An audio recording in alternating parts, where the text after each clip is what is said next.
کیا جس چیز کی انسان آرزو کرتا ہے وہ اسے ضرور ملتی ہے؟ سو آخرت اور دنیا تو اللہ ہی کے ہاتھ میں ہے، اور آسمانوں میں بہت سے فرشتے ہیں جن کی سفارش کچھ بھی فائدہ نہیں دیتی مگر اس وقت کہ اللہ جس کے لیے چاہے اجازت بخشے اور سفارش پسند بھی کرے۔ جو لوگ آخرت پر ایمان نہیں لاتے وہ فرشتوں کو لڑکیوں کے نام سے موسوم کرتے ہیں، حالانکہ ان کو اس کی کچھ خبر نہیں۔ وہ صرف خیال و گمان پر چلتے ہیں، جبکہ خیال و گمان حق کے مقابلے میں کچھ کام نہیں آتا۔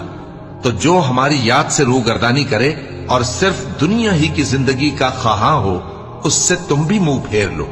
ان کے علم کی یہی انتہا ہے۔ تمہارا پروردگار اس کو بھی خوب جانتا ہے جو اس کے رستے سے بھٹک گیا، اور اس سے بھی خوب واقف ہے جو رستے پر چلا۔